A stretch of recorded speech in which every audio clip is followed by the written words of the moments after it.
মনে পড়ে বলেছিলেন না প্রভু শ্রীরামচন্দ্র এখানকার নয়, আমাদের তো দুর্গা মাতা কালী মাতা, আমাদের দুর্গা মাতা কালী মাতা, এটা তো ঠিক আছে, কিন্তু প্রভু শ্রীরামচন্দ্রও আমাদের।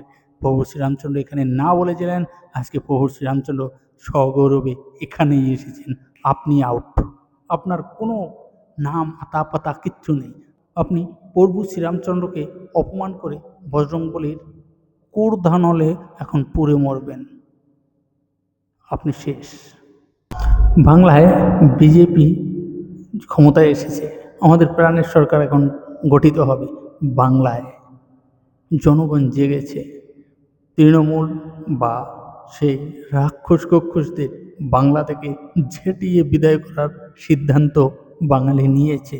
বাঙালির হিন্দু নিজেদের আত্মপরিচয়ে যারা এতদিন ঘুমিয়েছিল, জানতে চেষ্টা করতো না, তারা আজকে জেনেছে। জানেন এটা কেন হয়েছে? সবাই তো বলবে বিজেপির নেতাকর্মী যারা আমরা কাজ করছি, আমরা এটা করেছি। এটা মোটেও সত্যি নয়।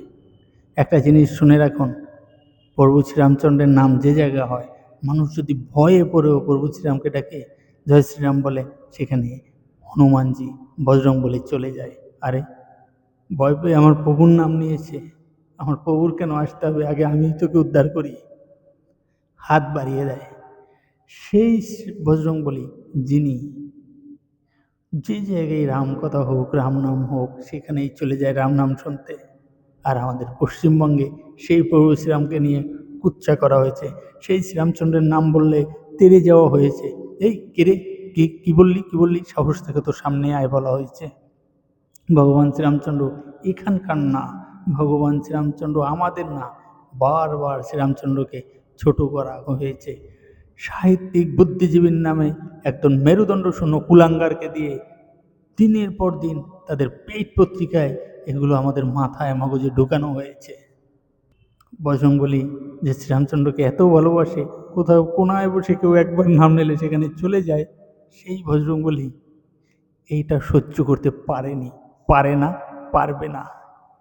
তাই তো আজকে এত বড় বিজয়, তাই তো আজকে আপনার এতটাই পরাজয়। আরে 15 বছর ক্ষমতায় থাকার পর আপনার সবাই ফাইট করলো, সবাই লড়াই করলো, একমাত্র আপনি লড়াই করতে পারলেন না।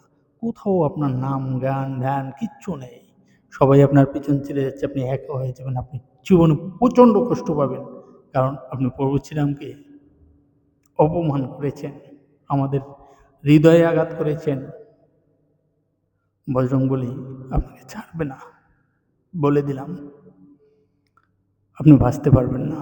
বজরংবলী আপনাকে যেভাবে ধরেছে, আপনি যে অপরাধ করেছেন, আপনার উচিত বজরংবলীর পায়ে ধরে সমগ্র বাকি জীবনটা কাটানো ও বিজেপিতে যোগ দিয়ে এই হিন্দুদের যে ক্ষতি করেছেন তা অন্তপক্ষে একটু হলেও পূরণ করা।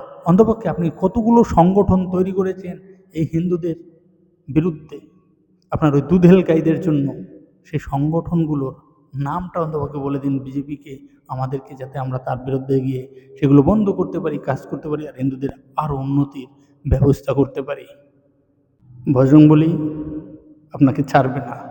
ভগবান শ্রীরামচন্দ্রকে নিয়ে আপনি যে ছেলেখেলা শুরু করেছিলেন, তার ফল আপনি আজকে পেলেন। আমি মনে করি আপনার উচিত শিক্ষা হয়েছে।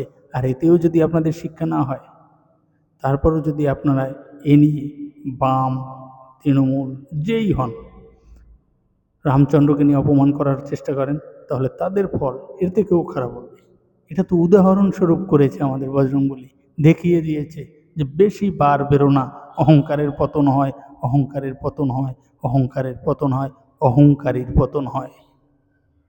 আপনাদের পতন, আপনাদের শিক্ষা। আপনাদের আমি সাবধান করছি, আমাদের প্রাণের ঠাকুর, আমাদের প্রভু শ্রীরামচন্দ্রকে নিয়ে বা কোনো দেবদেবী নিয়ে আর যদি একটা নোংরা কথা বলেছেন, তো আপনাদের মুখোশ টেনে খুলে নেওয়া হবে। আপনারা যদি এরপরও উচিত শিক্ষা না হয়, আপনারা এরপরও হিন্দু বিদ্বেষী, হিন্দু বিরোধী কার্যকলাপ চালিয়ে যান, তার ফলাফল খুবই খারাপ হবে।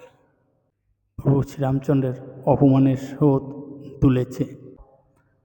জয় শ্রীরাম, জয় শ্রীরাম, জয় বজরংবলী, জয় শ্রীরাম, জয় বজরংবলী, জয় শ্রীরাম।